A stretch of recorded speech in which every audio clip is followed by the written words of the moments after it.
So first, Absolutely. and I was Let's dig it all up. Oh, no. True. You'll never guess. So sidebar. Yes. And also, I feel like I shouldn't have to remember everything. I know. Actually, I have to talk about this. 3, 2, 1. Hi, everyone. Hey. I'm Alicia. And I'm Meredith. And this is also podcast. Woo! Period. How amazing. Usually our name is like 12 minutes long. Words long. I have to ramble it off. We basically get one because it could just be also like. I like also podcasts. I really like that. 1,000%. But like the main meat and potatoes is one word. I know. Actually, Meredith, do you care if I explain? Because I have been promoting this podcast and people don't know why it's called Also. Oh, yeah. Can we explain? That's a good point because it kind of is like a behind the scenes joke. Yeah.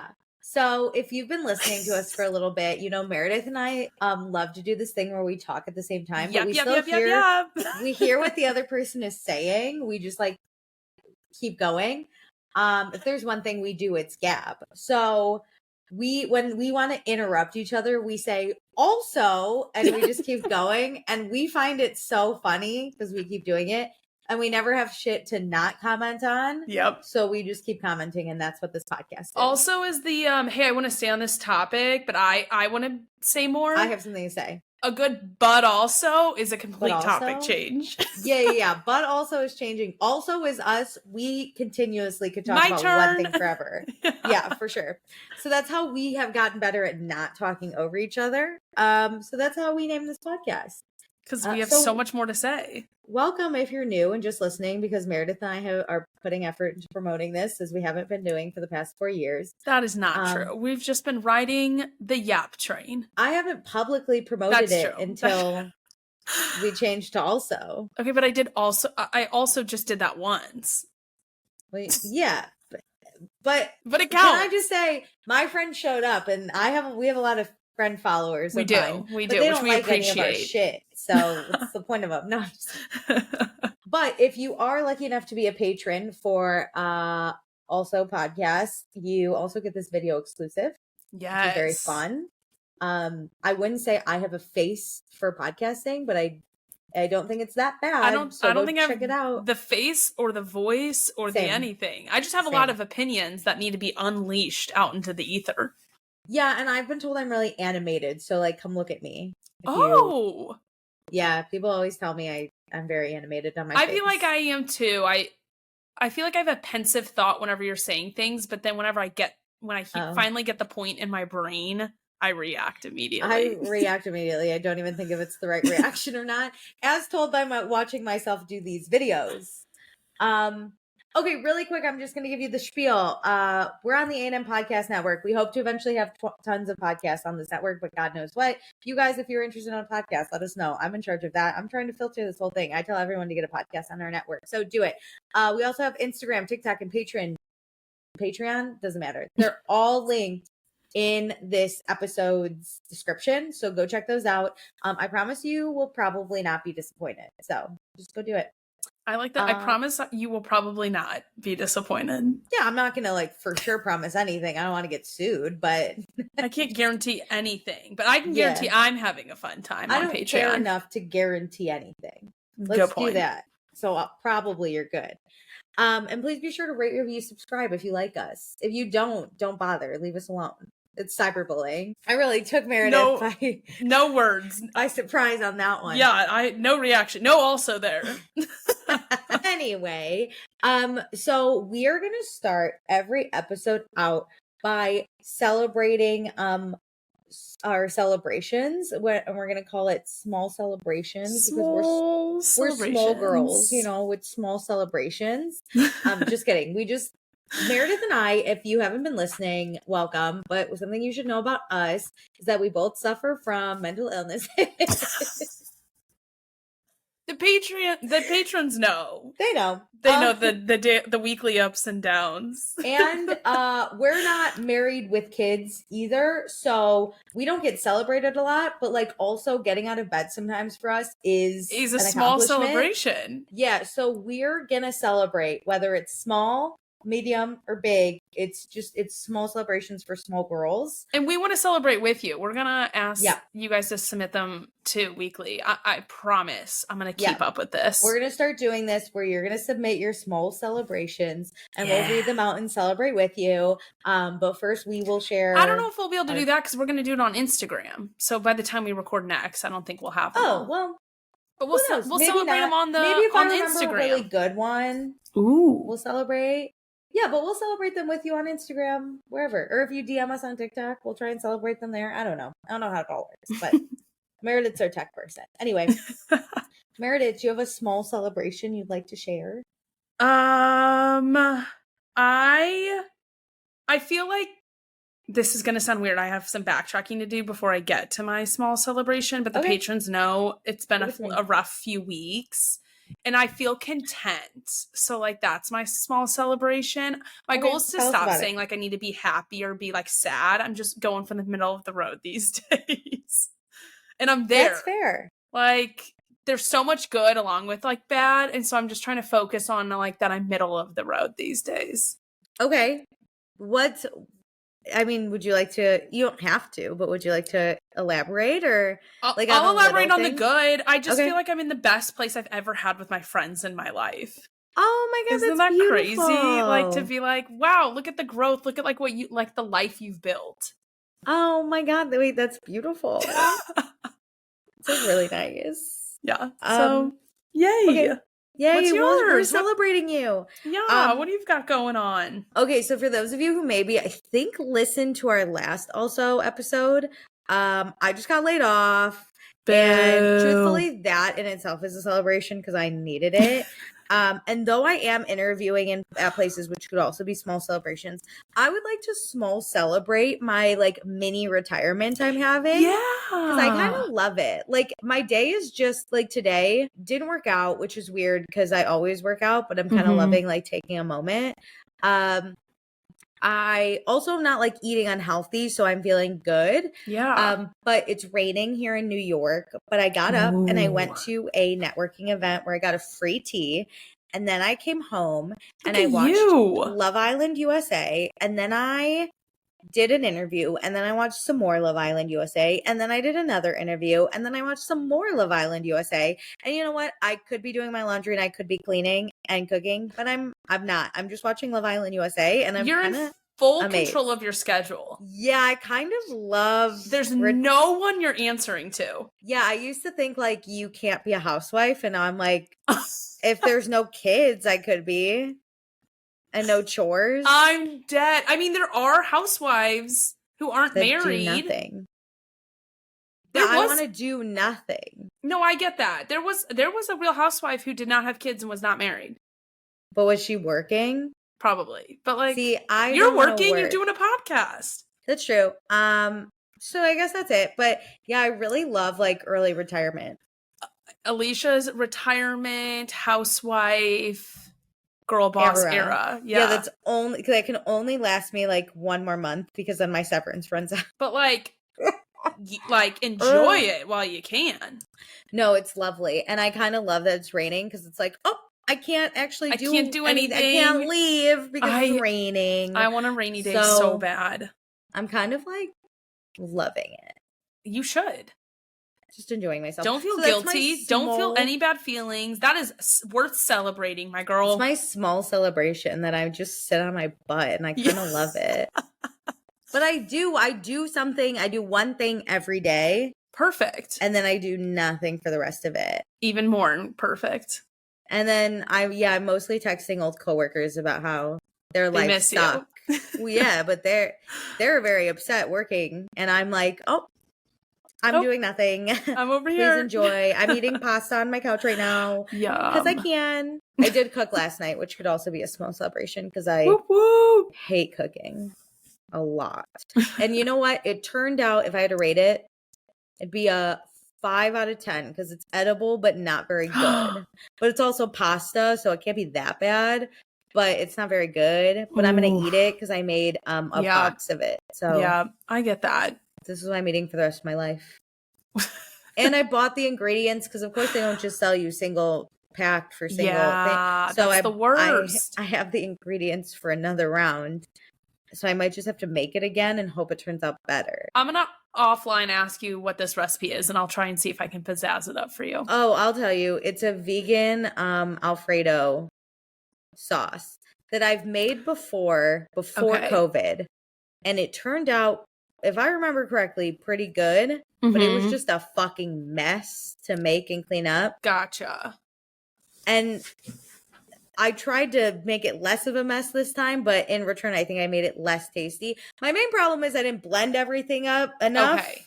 So the nutritional yeast is really sitting around, and there are large cashew chunks. Okay, so I think this can get better with I a need remake. to add more salt, I think, because I have one of those grinders, so I didn't measure it out, and then I was like, I should probably have tasted. I'm gun shy with salt.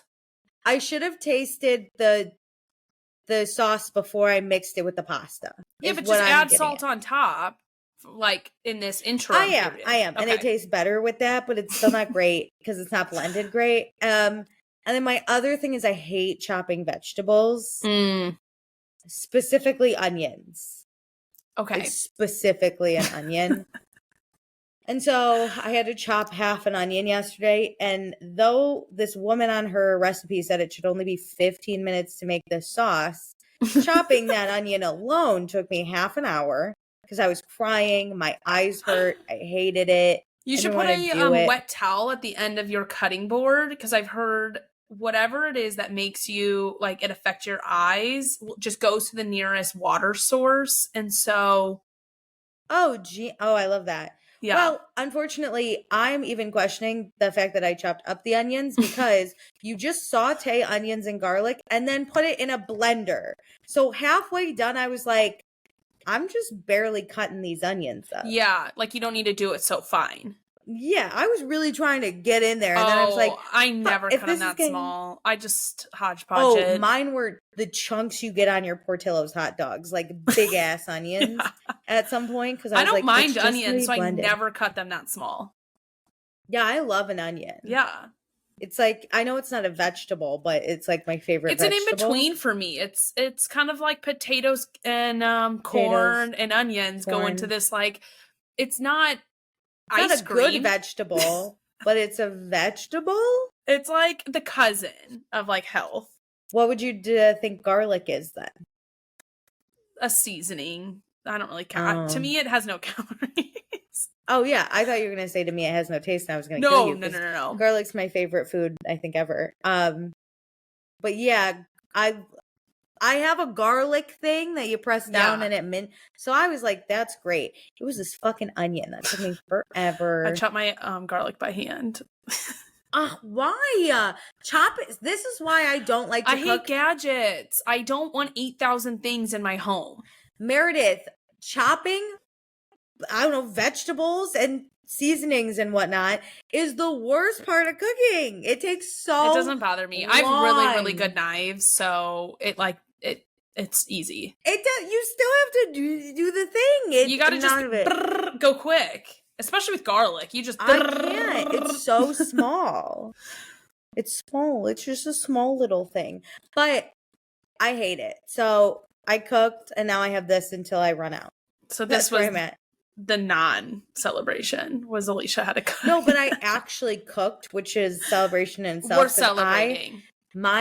Listen, if I win the lottery, you'll never know, but there will be signs. And one sign will be that I will hire a chef to cook on my meals or do one of those meal kits that it shows up and all I have to do is heat it up. That's so funny. If there's one thing I hate. like cooking. I don't like cleaning up. I hate cleaning dishes after I've just slaved over the stove, oven, even if I you have to do both. You have to do hate doing both. But if you just can do one, I'm picking cleaning. I'm picking cooking. See, this is why it's great for us to have our duplex in the future. Oh my God. Let me tell you, every meal I don't make tastes better.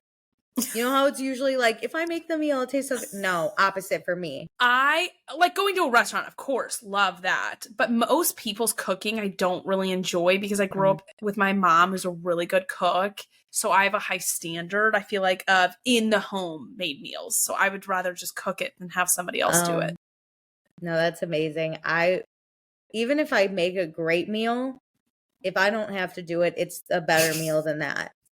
Like, absolutely not. I will clean your dishes. That's so I will clean the funny. kitchen. I will clean the bathroom. I will do the laundry. I will not, without hating my life, cook. That's okay. That's it's okay. Terrible. Apparently, it's a good creative outlet, and it just caused me stress. I think working from home helps me enjoy cooking more. When I had to go into the office every day and like spend that time and come home at like 6 p.m. and like whip something up, it bothered me so much. But now that I can start, I'll like chop vegetables at like 4 or 5 p.m. and then I'll cook like an hour later. And that's helped me enjoy it a little bit more instead of feeling like so pressed to get it all done in whatever that time limit is on the recipe. Maybe it's that for me.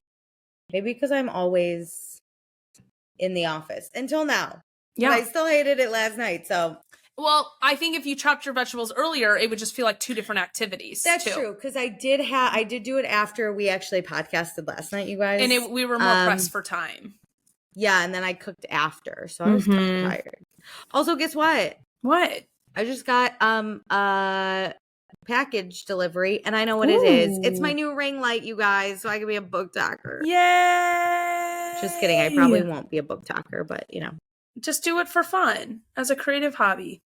I know, but now I have to clean my apartment because it's kind of in shambles right now, and I can't have to clean a corner. You have to clean a background. That's what I think do. That's the thing. We both do. We need more space so we can build like a studio for our creative outlets.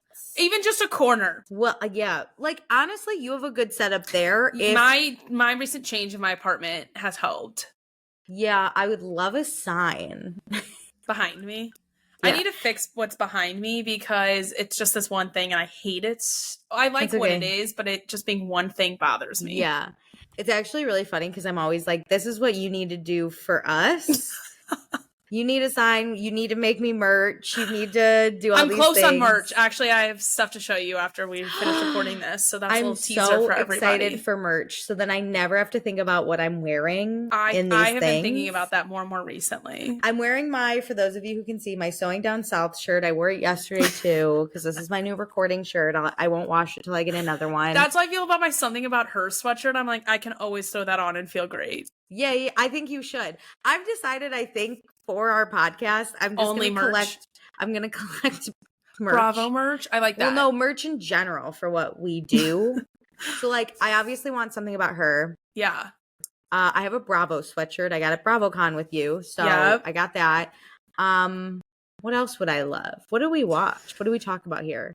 If I got like a Teen Mom merch, I would do that. That'd be fun. Oh my gosh, that's hilarious. I want to get one of those shirts where they have all the faces and the name on it, but I just don't know who or what show I want. The face? Oh. The like new like setup. It's kind of like the 90s edit, I'm going to say, but it's not 90s. Yeah. No, I know what you're talking about. They were big in the 90s. I know what you're talking about. Yeah. Yeah, I guess just like things that go along with this show. No, just like for one show. Like my friend has a Jeff Probst one for Survivor, and I like kind of want that one. Amazing. Like I just want one or two characters having their own, but I just don't know who I want. Oh, do you have like a top list? No, I have not thought about it that much, but I just love the idea of this shirt. I'm having commitment problems because how do I just pick one person? Jeff Probst is a good one, and just like on that, you know what would be really funny for the bit? What? If you got a Julie Chen one from Big Brother, that would be Alicia. The bit alone would be so funny. I haven't watched a single ounce of Big Brother this year, and I don't think I'm going to. I was gonna try and watch it for this like recording, like not this specific one, but like the also, episodes. But I just don't care. I don't care about it. After Love Island and the Olympics, which is what I've been watching now, I just can't commit myself to another show, multiple night a week show. Well, also Love Island has taken over my life because I'm catching up because I've been on vacation for so long. And that's just crazy. It's all I watch and I'm still not done with it. I've watched the one episode of Big Brother. Oh, you did? I will say the first one. Okay. I understand they're always trying to introduce twists and blah, blah, blah. Just throw them in a house and tell them to be stupid. I'll watch that all day. That's the thing. I get if it's not interesting to throw something in there to pizzazz it up, the season up, but we don't the need people to, are like, boring. Yeah. But I don't even know the people yet, and let me spoil the first episode for you. They only bring in 8 people that first day and then make them play a game to see if they should bring in a 17th person. What? Yeah, so there's only 8, right? And they all go in the house. And you know how then they usually do the other 8? We don't even know who the other 8 are yet. These 8 go into the house. And then Julie's like, come to the backyard. And they all go back there. And they meet this other girl. And she's basically like, oh, they meet the 17th or the 18th or whatever the number is like, person. She's in the confessional thing. So through that. And she's like, hey, guys, it's my dream to be on Big Brother. Like, I promise that if you help me get in the house, I will be, like, your biggest support. Whatever the fuck she said to try and get in the house. And so then they had to vote. They needed majority. So you needed 5 out of 8. And you need to vote if you wanted this person in the house or not. And there are 2 sides to it, right? 1, you want less people in the house. That's the fucking game. Yeah. But 2, then people were like, who am I to say, like, no to this girl? It feels weird. Because like, I would easily say no. Yeah. So it ended up 4 people said yes and 4 people said no. Shut up. And so Julie's like, oh, she said no. And then this girl was like, oh, I'm really disappointed. But actually, I'm going to go in the house with you anyway, just not as a house guest. And she's just an AI bitch. She's just AI. What? She's just AI. So what would happen if they voted an AI person into... Listen, I don't know. I know what AI is and I get it. But this person looks so fucking real. I don't like it. It was weird. And then it was like... Next episode on Big Brother, we meet the other 8 house guests, and then we have our AI twist. And I was like, no, just why AI? You could have done like literally anything. I don't like that at all. It was weird. And I don't like how there's 8 people getting really close while 8 other people are like not allowed to speak outside. If the other 8 people were allowed to speak outside the house, I would get it, but... Yeah, it's weird. I mean, the people seem fine, but I was like, y'all suck. I don't love it. Whoa.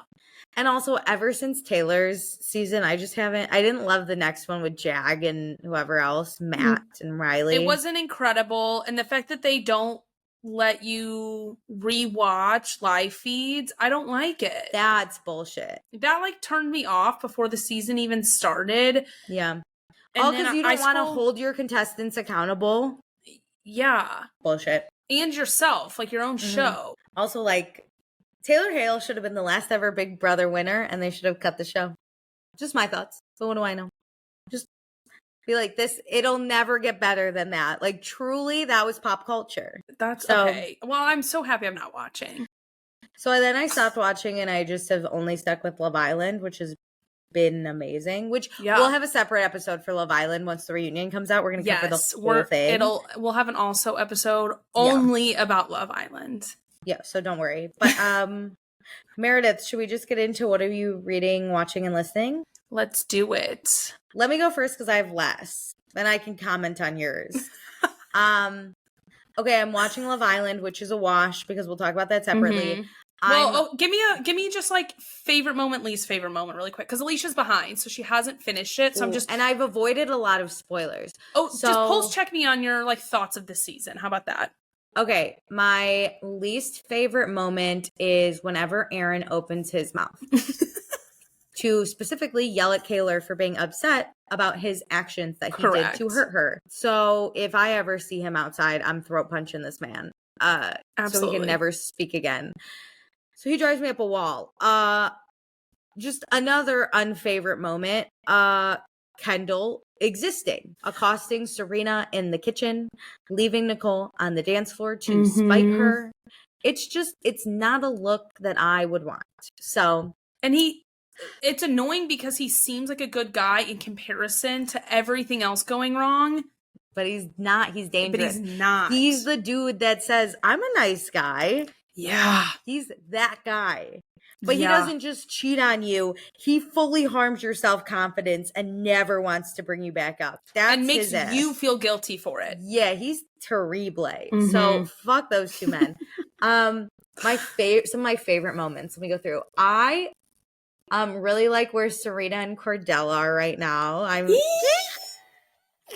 He did what men can't usually do, and he said, I fucked up, but I'm gonna fight for you, and you're gonna see. It's like a book. You need to have conflict, and you need to have resolution, and like I hope they win. I've avoided the winner at this point. I'm not looking at you, but like, oh my God, do I hope they win. No, I won't spoil that for you. I think they've gone through the ringer and they've come out, and it's so cute and it's so romantic, and I love Serena. I love what she stood on, and I love that she's going to hold everyone accountable, but I love that Cordell was able to own up and say, like, I'm going to fight for you, and she deserves someone to fucking fight for her, so I'm in on that. Yeah. It's interesting because since you're behind, you're not getting all the public commentary, so you don't really know where people are sitting. I was in the Love Island app like every day while it was airing. I downloaded the app. I would vote. I've never voted in UK, obviously, because I couldn't. You couldn't, yeah.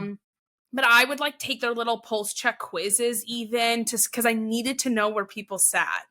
Oh my God, so then I knew who to vote for because there were many people who I wanted to save. So then I would like assess who I wanted to vote for based on those polls check things. Shit. I don't know. But my other favorite thing just in general about the season is like the girls, the girlies. That if there's one thing they're going to do, they're going to fight these men. And I am here for it. It's healing. Like I always wonder, how does Ariana feel like seeing this she on the loves show? Did you watch After Sun? I did watch some, but I just always, every time I see such a girlhood moment, I think of Ariana, and I'm like, this must be like healing for you to see that, like, girls are out there. Exists still. Yeah, girls are out there. It's beautiful to watch, like the PPG have each other's back.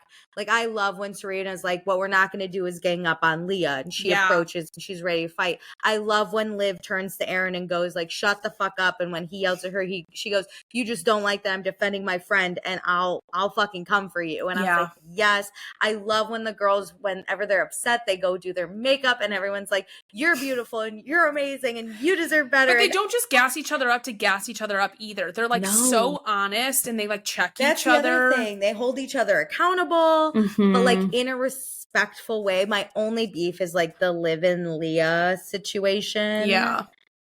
But yeah, I love, those are just my highlights. But I'm really loving this season. But I still stand by UK, because now a bunch of people are like, oh, I love Love Island because now I'm watching it. I'm like, you should go back to season 2 of UK and start from there. And 5. Well, start at 2. Oh, yeah. Start 2. Well, I feel like you have to have 1 to pulse check like where it started and understand. 1 was boring. No, I think you need to know, because then you need to see that like pageant queen girl bang that guy in the that was 2. Oh, was that? Yeah. I bet you don't even remember season 1. Season 1, I do, because they had a girl on. They had a All-Stars version, and they brought 2 people back from season 1. So I do remember some people. Jess won, and there was that girl Lauren that apparently like fucked Zayn from One Direction. Like, and there was that guy, the Hannah, and the guy that talked way too fast. Yeah. They were fine, but there wasn't the production value. But season 2 got really good when like the pageant queen lost her crown for having sex on camera. That people need to know, because that's why like so many people don't have hook sex up on camera. Yeah, because of that. But then it was also like, that was the same season. It was such a good season because that was the same one that you had Cara and Nathan from the beginning, and then you had like Olivia dealing with Adam, but like. He was fucking the girl, or was it Alex? It was Alex. She was fucking, or she wanted to be with Alex, but he was fucking the pageant queen, so it was like, what's happening? And they ended up getting married. Sorry for the spoiler for anybody. I'm trying to get people to watch this. But but you need to know there's like good outcomes in the end. It's not like The Bachelor, though. No, because half of it is like No, correct. But they do have like long lasting, even if they do break up, these like couples that long you can tell are strong last like 3 to 5 years. Yeah. Or even sometimes they get married. But season 2 was also the Malin one where remember she left and then Terry fucked that girl out in the open and we all watched it. Yes. And it was that like Scott and like that was a good season. It is. And then 3 was Kim and Amber, and that was the first Casa Amor season because I remember being like, the fuck is Casa? That was a good twist. Sometimes I wish amazing.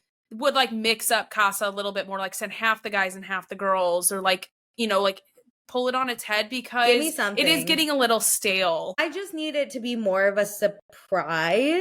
Or you know what I want? I want them to constantly change if the person that they don't okay, so in the instance where the guy goes off to Casa Amor and comes back, like if you're single, you get dumped from the island. Like I need them to constantly change if they are or not dumped from the island, because that I think makes the guys question more like, is this real? I hate when they just bring someone back just because. So for those of you who only have watched USA, because that's what everyone's doing, how they're doing Casa and USA is first they give everyone a choice, which never happens. That has never happened ever. But I kind of like the idea that they gave them the choice, but let's be honest, they did not have a choice. Production was done to force them all to go. But I like that the girls were told like they had a choice.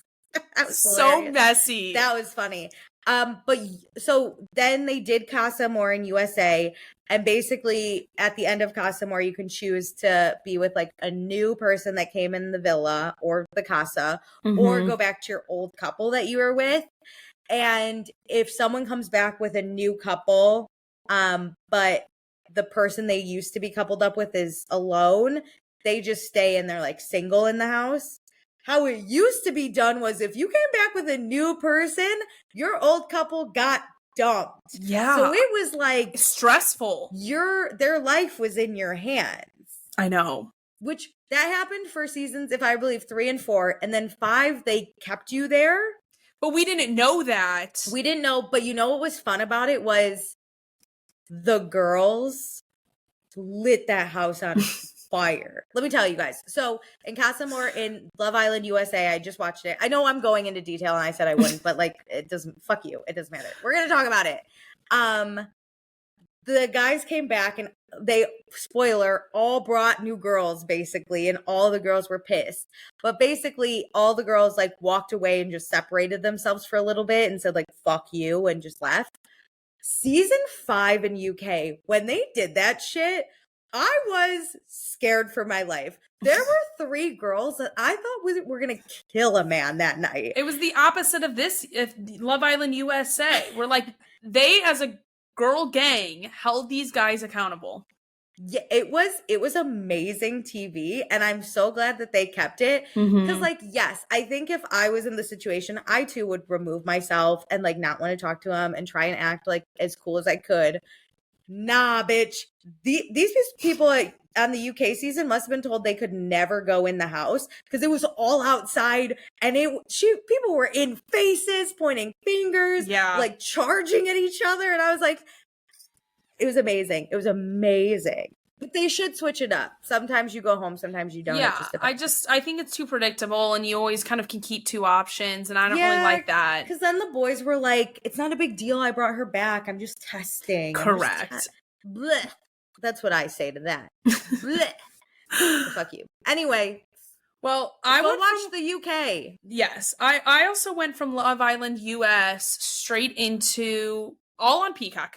I went from Bravo's live seasons, our Bravo live seasons, a quick little break into Peacock with Love Island for 6 weeks, into the Olympics on Peacock for the last like 2 getting my weeks. Money. Yeah.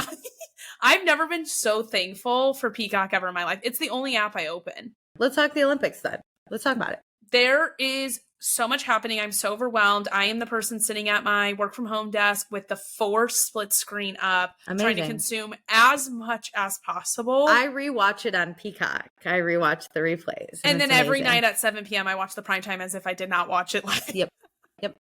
Tell me about it. Let's talk about it. I've been watching a little bit. I'm in on it. Okay. To continue with Love Island themes, the girlhood is so strong at the Olympics. I know. I love it. I took a peek a few days ago. We're recording this on August the 7th. And was like, oh, our gold medal counts. Because I heard a rumor, I'm going to say, that all of our individual medals were women, and most of them are. Like the team ones, there's mixed ones, there's women, there's men, but like most of the individual gold medals are women, at least whenever I checked it last. Oh my God, which is so great. And the stories, like, they're just cute. I'm having so much fun watching this. I love having like the TikTok perspective of the athletes. So many people online are saying like this is the best Olympics because you like the stories get you hooked. It's been fun. Yeah. Everything I've watched, I've had such a fun time with. Yes. Here are my top highlights. Are you ready? Yeah. Lori Hernandez was the commentator for women's gymnastics. Was so good. I just felt like I was sitting with you and like I had like you sitting with me commentating, but like you knew everything about gymnastics too. Can I tell you, when she first came on the scene in I think 2016, everyone texted me and said, you kind of look like Lori Hernandez. Do. But you got my sister. I don't think I look like Lori Hernandez, but my sister could be. I think my sister's adopted. I think your face more resembles Lori Hernandez, but like your sister's petite and like my sister has the eyes that like Lori does. It's so crazy. But the amount of people that have said, is this you? Oh I'm God. Like, I never even thought about that. Yeah, so go look at Lori Hernandez. Are you Meredith, make a side by side. I'm gonna get into more highs, but I have to say this low. Mr. Simone Biles wearing Simone Biles's gold medal in his like congratulations post to her. I was like, sir, you could have chosen a different photo. And if you don't have a different photo, we got bigger problems. So it's no secret. I despise men who don't give women what they deserve. Yeah. And man, did I hate this man going on some podcast and saying that he's the catch. And he didn't know who Simone Biles was. Yeah. Because that's crazy. Because who the fuck are you? The second stringer on the worst team in football? Yes. Oh, and people are giving him all this credit for like keeping score when her family has done that for every competition she's ever been in. He did not start doing that. It is not his thing. He is participating in their familial activity. Okay. We don't need to praise that man. I was at a bachelorette and someone said like, fuck Mr. Simone Biles. And I went off because I feel similar. Love. Someone then was like, if someone was talking shit about my husband, I'd be really upset. And Simone Biles was really upset that we talked shit about him and blah, blah, blah. So I just don't think it's right because I don't want to hurt Simone. And while I get that, and I love you so much, Simone Biles, and I just don't think we'll be friends because I don't really love what your husband said. Here's my thing on that. I will support you. I will support you in your gymnastics. Yeah. I think you're a lovely person and you deserve the absolute world. And I love that you've brought mental health into the Olympics. Here's the thing about your husband, though. He better issue me a public apology for having to deal with his bullshit. And until he does, I just don't care. He is Mr. Simone Biles for as long as I care to address him that way. I agree. And she came out and like made excuses and defended what he said. So I don't have a problem commenting. I wish, like, I understand maybe not publicly, like, bashing him like the rest of the world, but, like, you should check that man. And also, he should be treating you right, and he consistently doesn't. So I'm going to call out the behavior I would not want. That's the thing, is, like, from where we're standing, this is just crazy. Yeah. It's similar to like the Michaela Skinner bullshit. Yes. Like people just talk out their asses and sure, but like they need to be accountable for it. And like if he misspoke, fine. But then say that. Be like, of course I knew who she was. Or like, of course she's the catch. Correct. Don't have your wife go on a podcast and be like, actually, he's the best. Okay, actually, this, like, taking a step back, I hate when people are like, oh, stop, like, going after so-and-so, like, so publicly. You get like, a celebrity or somebody gets to make public comments, whether that be on a show or a podcast. So why doesn't the public get to respond? Yeah. If you want me to ingest all of this, you have to stand there and like hear my response as well. And if everybody else wants to respond the same way, that's what happens when you go public with things. You're like, publicly making me listen to this bullshit. Correct. Every person that listens to our podcast, if they have a problem, they have every right to tell me that they don't like what I said because I put it out there for them to react to. I publicly said it. Yeah. Correct. Fine. So whatever with him. I did watch Simone's documentary on Netflix, which I thought was great. And Mr. Simone Biles seems like a lovely husband and all that bullshit, but he just doesn't deserve his own name at this point. I'm never going to critique their actual marriage because I think she's fine. It looks like a lovely marriage. I will only comment on what he puts out there publicly. They seem like they have a lovely marriage, but he will be her husband as long as I care to address him that way to myself. It will if never you want to change call for him me. by his name, that is perfectly fine. But he's now on my football team, which makes me not want to root for my football team. That's how I was last year because he was on mine. But he's not even important. I don't even know. He's a second stringer. Anyway, he's like Sean Johnson's husband, where you just don't know who he is in the NFL. That being said, I will cheer for him and go, yay, Mr. Simone Biles. You go, yay. Mr. Simone Biles. Yeah. You rock out, Mr. Simone Biles. But at no point will I say his name. Oh my gosh. Well, switching gears, I got really into surfing because it was on in the afternoons. So cool. I'm so glad. That being in Tahiti, I learned so much about the wave. I was ingesting as much content as I possibly could. Did you love surfing before this? No. Have you ever watched surf? Never. Meredith, there's a great documentary I have to send you about surfing. Okay. I can't wait. About not little girls, but young women surfing and trying to make it in Hawaii. I was hooked. I love looked that. At all these women after and was if they don't make it. That's somewhat how I feel, but just about the location that they're surfing in. The craziest waves. It is one of the hardest waves because of it hitting really shallow coral reef. So it's really, really dangerous. If you're not a really top performer surfing, do not do it. Nope. They have you can go to Tahiti and surf. There's other waves, but this one specifically is go to the Mount Everest. Go over there. And they took it off the women's circuit of surfing and finally brought it back 2 years ago, I think, because France was going to put this on there, that they realized that they really did need to make it equal between women and men on the international, just the normal surfing schedule. So they consistently have the men and women surf on the same I don't know what you call it, waves. The same area. From now on, which is awesome. We love equality. Also, surfing's dope. Surfing's hard. Obsessed. You ever tried to surf? Never in my life, and I just don't think I can. I have so much respect for these people. Did I ever tell you my weird surfing story? No. I went to Hawaii when I went recently in 2022. Yeah. My friends were living in Maui. It's a couple. So the guy, got super into surfing, and I was with a friend, and the guy's like, oh, I have 3 boards. Do you guys want to learn to surf? And I was like, yeah. And then my friend goes, I can't swim that well. And I was like, what are you doing on an island? But whatever, go off. And so he's like, I have the 3 boards. He goes, I have 1 hard, 1 advanced board, 1 intermediate, and 1 beginner. And I was like, give no swims the beginner because I can at least swim. Yeah. And I'm confident in my swimming abilities. So we go out there.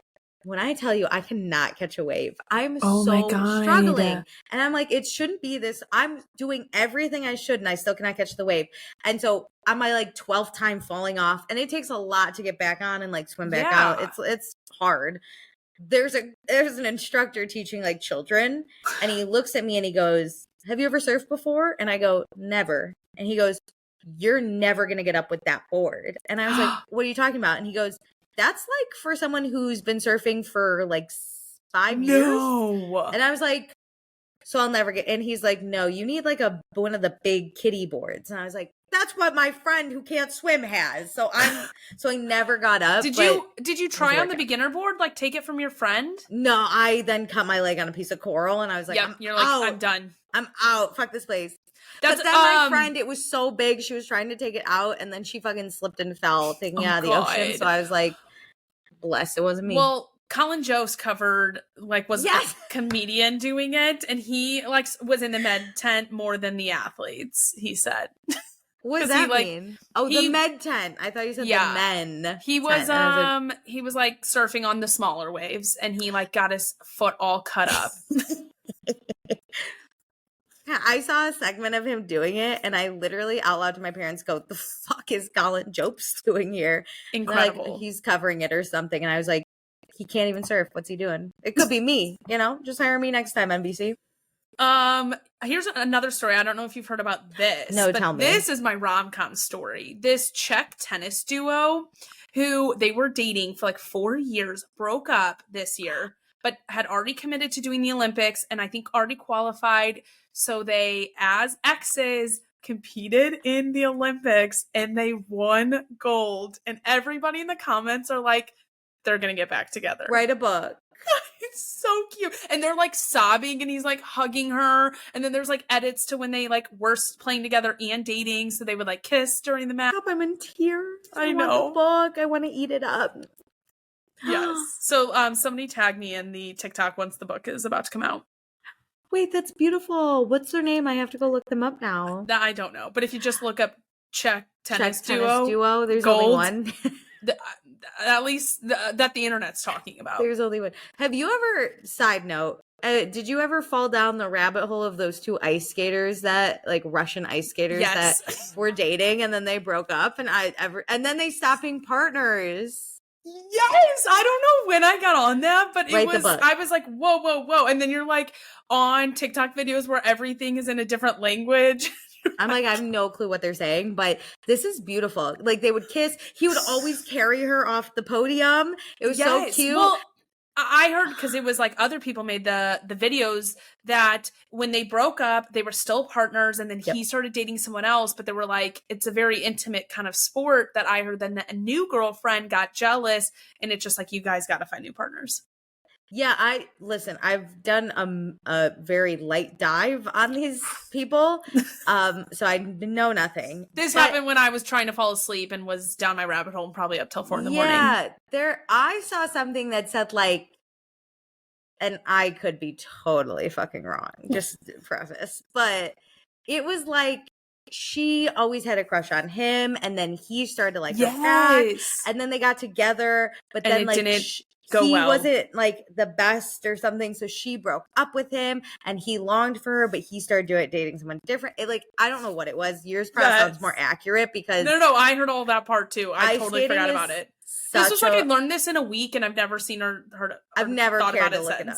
Yeah, I think I did one TikTok search on it and everything was in a different language, so I put it together on my own. That's exactly what happened to me. It was all in Russian. But when I tell you, I was like, give me a book. Yeah. Give me a book on these people because I need to know, but make it fake, but also not fake. Correct. But they make sense because ice skating is very intimate. Yeah, it's like wall dance. Why people on Dancing with the Stars break up all the time. Mm-hmm. It's very intimate and beautiful. And wait, but this Czech duo, I'm really interested. Did they get back together already? No, they just recently won. So do you know why they broke up?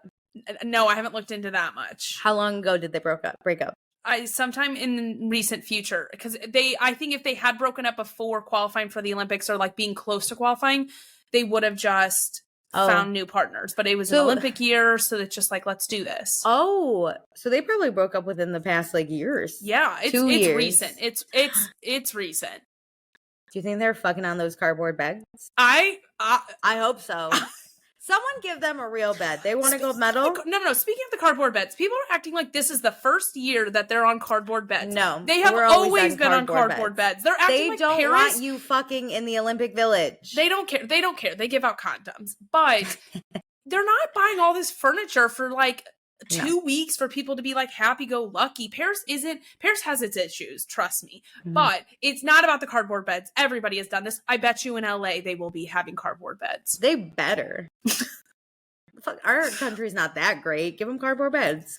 All right, my send-off here about the Olympics is I realized I need, and maybe UK gets this, I need Ian Sterling to do a recap every day, whether it's on TikTok or Peacock. narrating the Olympics for me. Sign him up. I don't need Kevin Hart and somebody else. And Kenan Thompson. Yeah. Like, I love Snoop bebopping around the Olympics, but I want Kevin Hart and Snoop together doing that show. And if it can't be that, then I want Ian Sterling. Yeah, or what's his name? Kenan Thompson is not the vibe I'm looking for. Kevin Hart and Snoop just have... They have chemistry. But Ian Sterling is love of my life. When I tell you, when I found out this man was married, I was sad. I know. Was pissed. When I tell you I want banter and humor, that is it.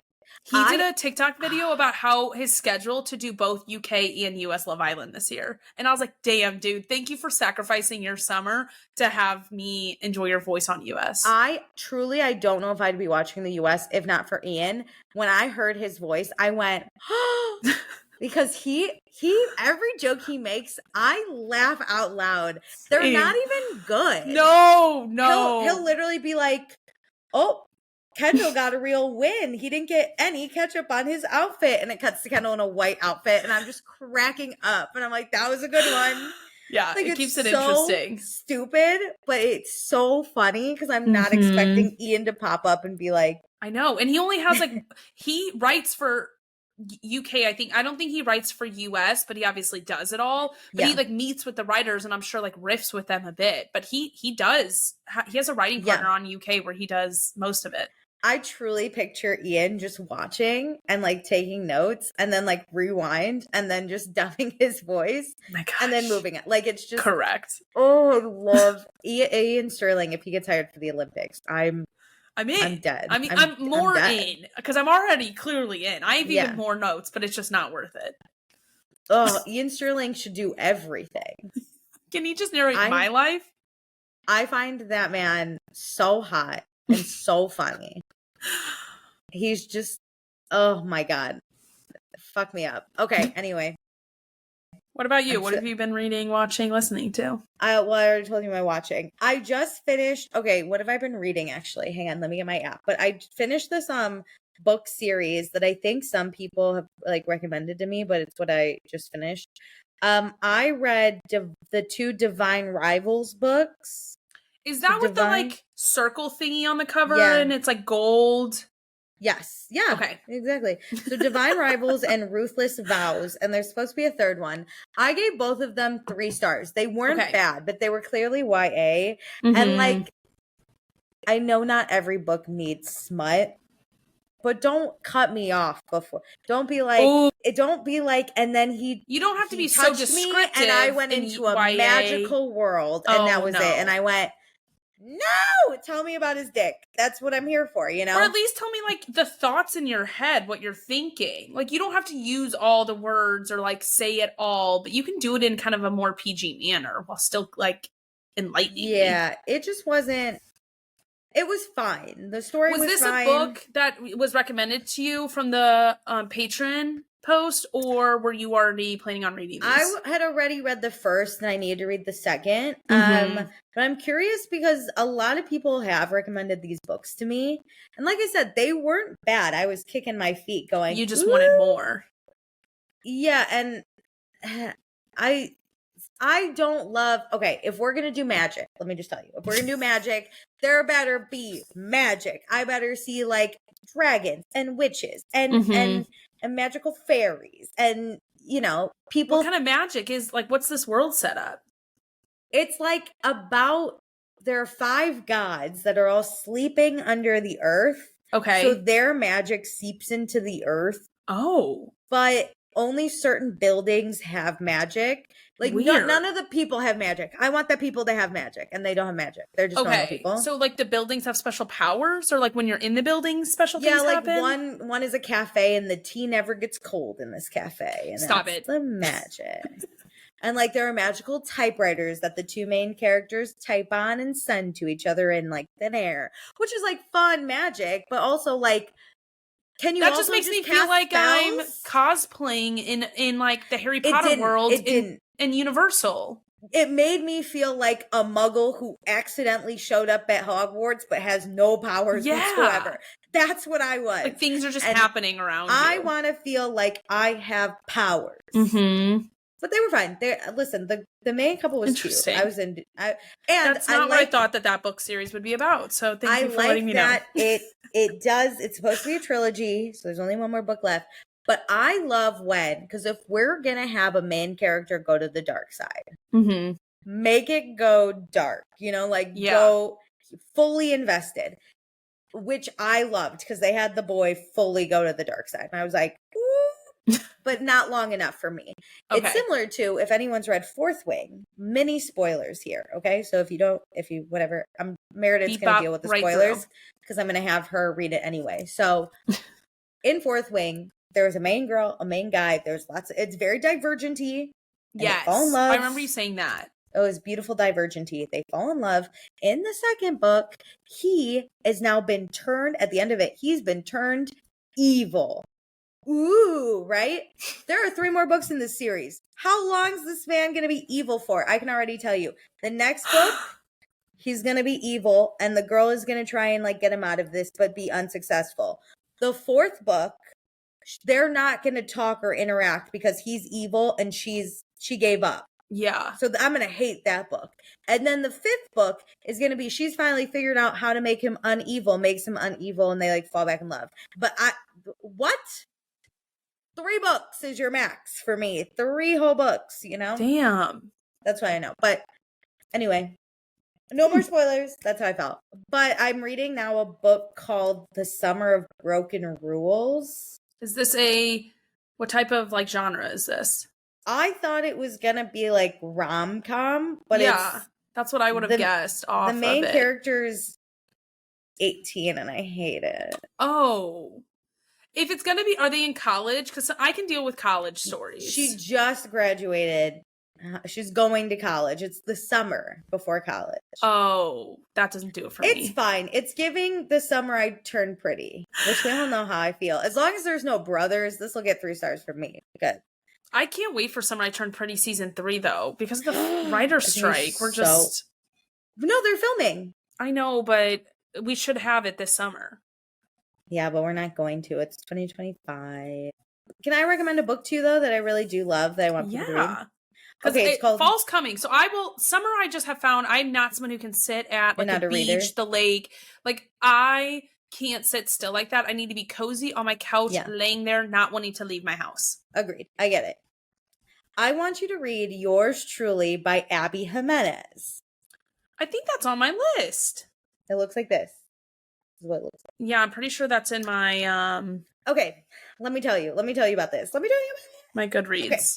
But I'm so adding it's one of those books in a series that you could read as a standalone, but it's in a series. I hate those. No. Here, I'll read the Yours Truly, but I don't get hooked into the other people's stories. So I'm just telling you, I'm only in on this one. Hear me out. I'm not going to make you read the first one. Just hear me out on this, okay? Okay. So the first one is called Part of Your World. And it was that name. I think I told you about it. Did I tell you about this? I don't think so. It wasn't bad. I hated the trope in it. I have this one saved too, Part of Your World. Okay, yeah. It was younger man, older woman, which is fun, but it was then very you can't fit in my world. And he was like, I can. And she's like, you can't. That sucked. But her best friend from book 1, I went, who's this bad bitch? She was so cool. Her name was Brianna. And I was like, focus more on Brianna, Yeah. But then I found out the second book was about Brianna. And I went, and guess what? Guess what? There's no younger. It's 2 adults in their 30s. Doctors. They're fucking doctors.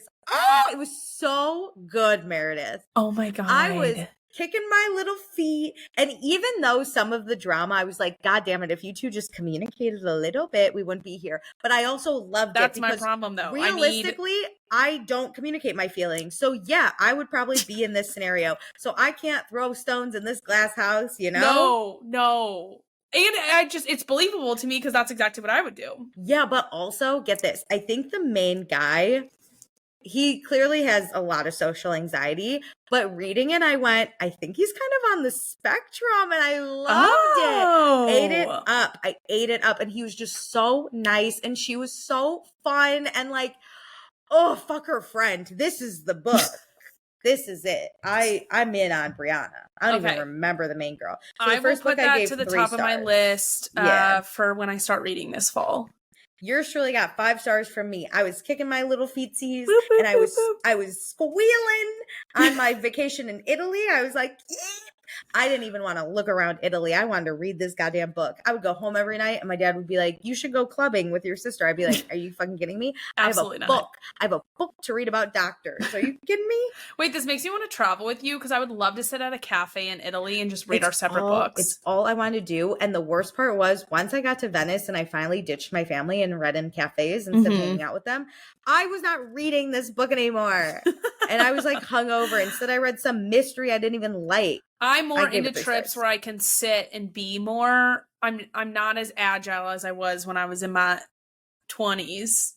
Wanted to rip around the city and hit everything. We can find cute cafes. I know, but I like a walkable city. You know, you can kind of meander around. LA's not like that. LA sucks. Yeah, no, for sure.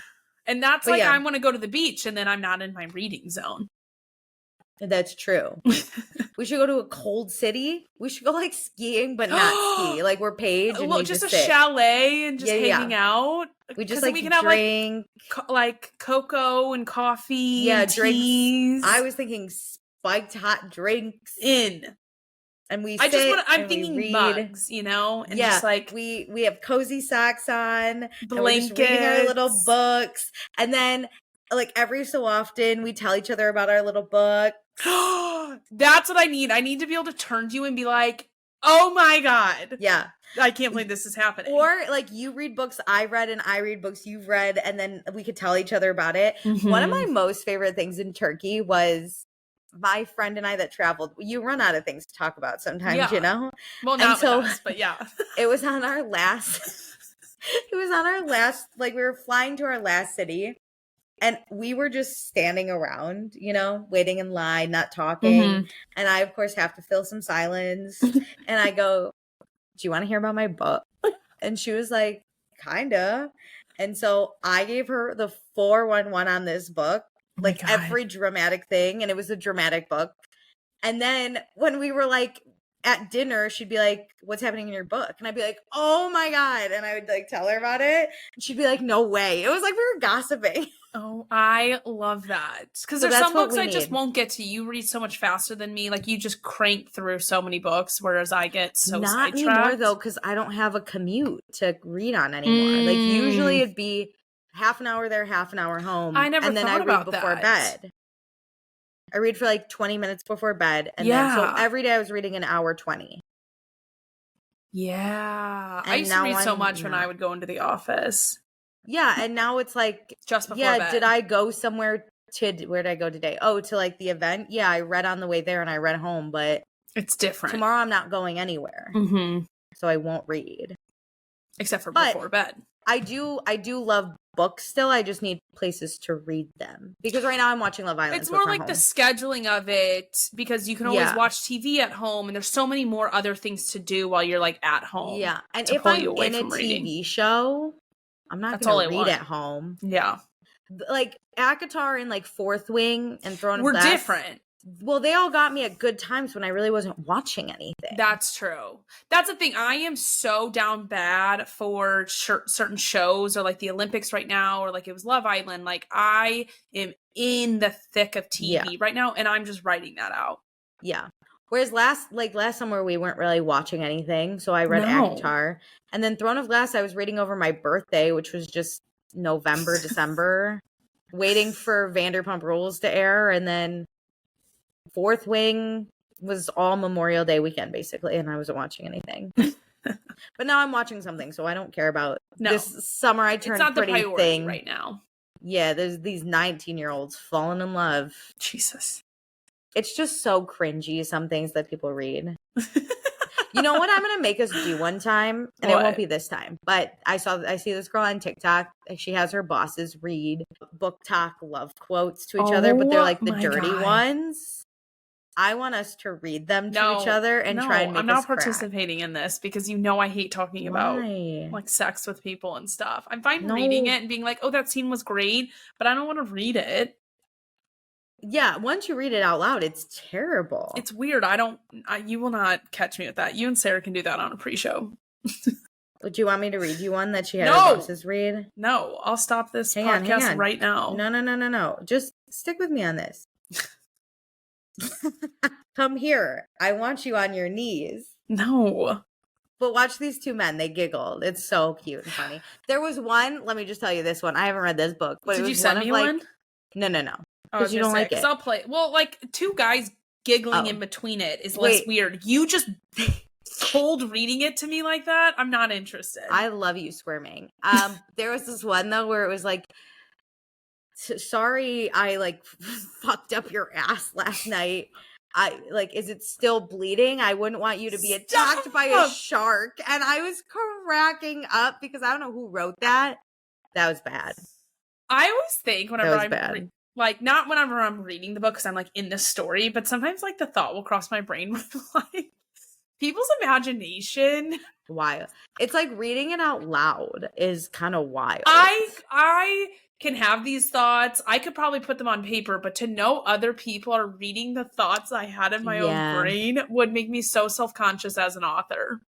Yeah, no, it's fucked up. It doesn't make them self-conscious, which is so great, and that's why their work is probably so great. But I would literally I would die inside every time my book got sold. There was one romance author I actually despise because I think her writing should never see the light of day. She once wrote a line, and it haunts me to this day, where the two main characters hug, like the love interest, and the guy I think might be like, your hugs are my recharging station.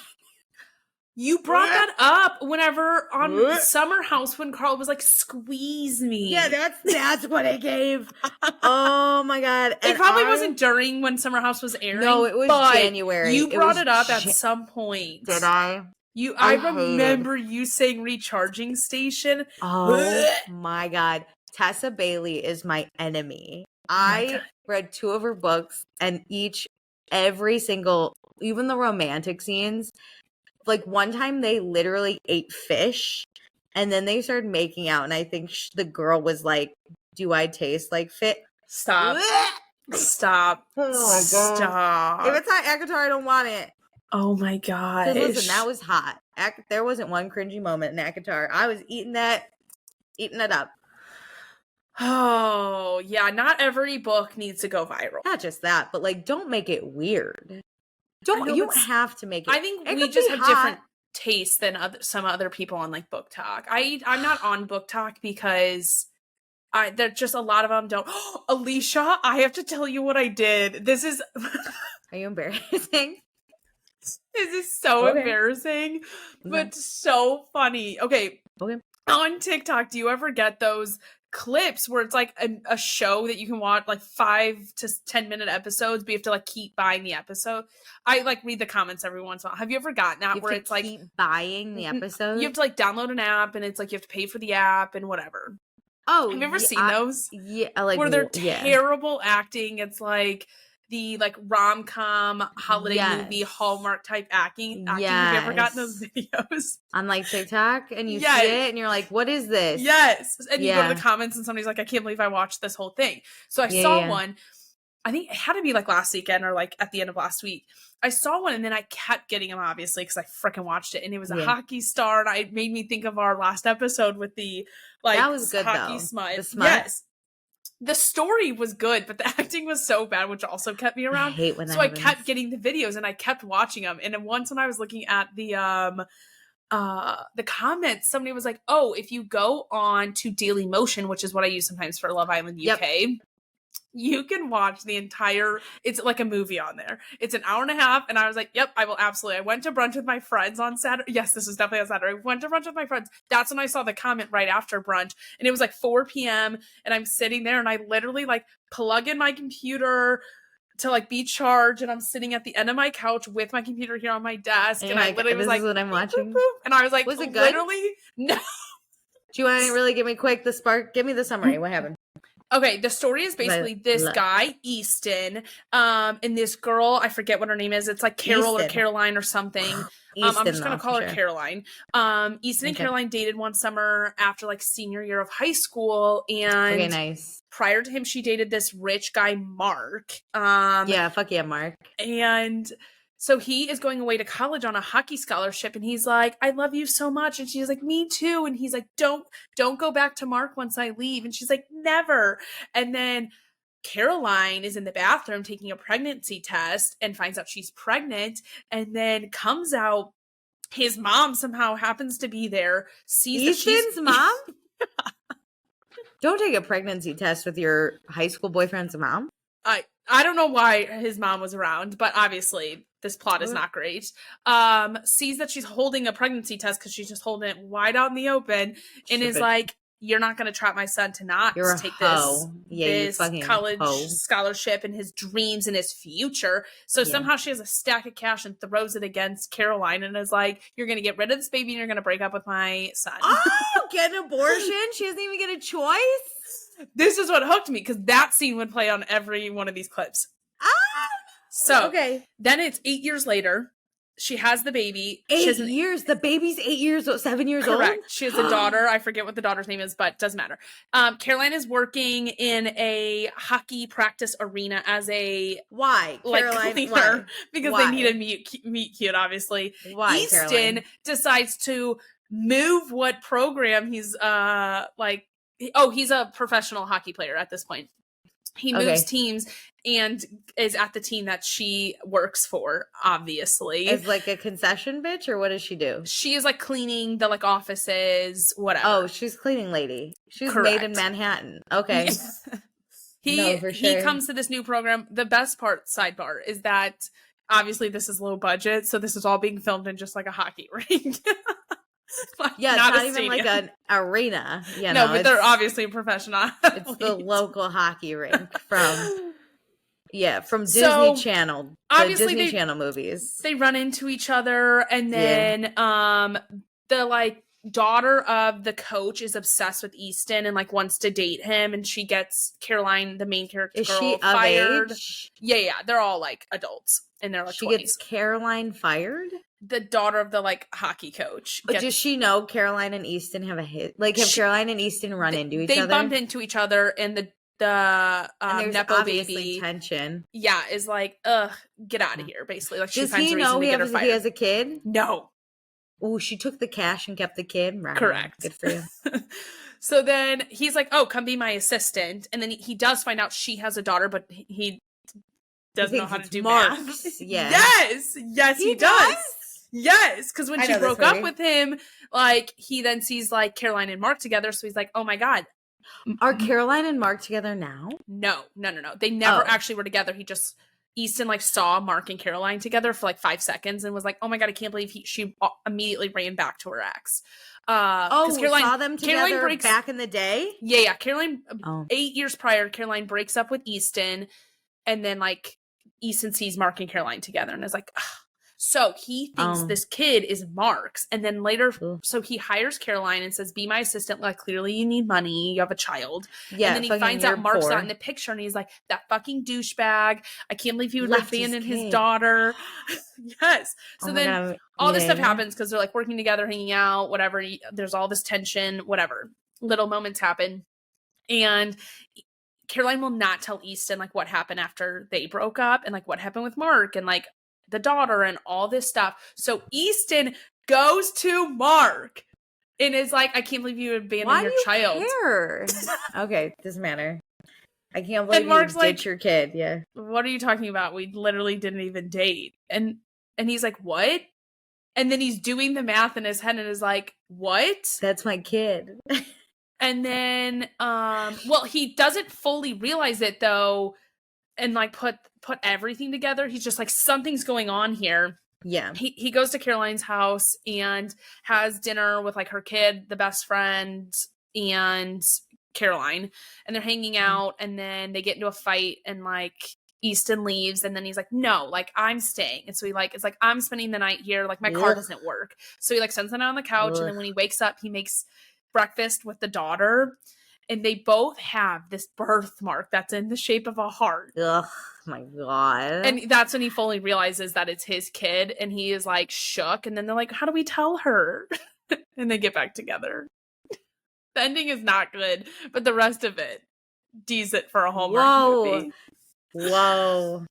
It was great. That's amazing. It was the exact cringiness I knew would be. Great story, local ice rink. I'm going to look up the TikTok version of this. I have no clue what the name is. I totally forgot. It doesn't matter, obviously. I've read better hockey smut in my absolutely. day, it's only an hour and 20 minutes, so like it is nothing. Yeah, maybe when I'm drunk. It'd actually be a really good drunk movie because you can't normally watch new stuff drunk. Yep. But you could watch this. Correct. And it's not like I needed to like focus. Like a lot of it you could just listen. So I was like bopping around my apartment a little bit like while watching it. And then I would like run and be like, wait, I need to like rewind. The best is when you watch something and you gasp, or if you read something and you're like, that's the mood I was in. It was so much fun to watch it, but it was so stupid. Immediately when I turned it on, I was like, I can't wait to tell Alicia about this. That's amazing. And I love that you thought of me with all my bad hockey smut that I read. I was like, you would like this, but I'm also, it's the perfect amount of like semi-embarrassed because this is so stupid. So I loved it even more. I'm already semi-embarrassed that I read the 4 out of 5 books for the off-campus, whatever that was. And I explained it to you in great detail. And what's even more embarrassing is my favorite book that I talked really highly of. Mm-hmm. I was like, this was the book. Sometimes I think about that book because that was good hockey. Like we said last week, Chef's Kiss. Yeah, the bad shit I don't like, but like the good bad shit. Yes, this was bad in a great way. In a good way, yeah. Yeah, there are no expectations here. We will never not end on hockey smut because the episode should be over, but this is. Well, it's hockey smut, baby. It's always.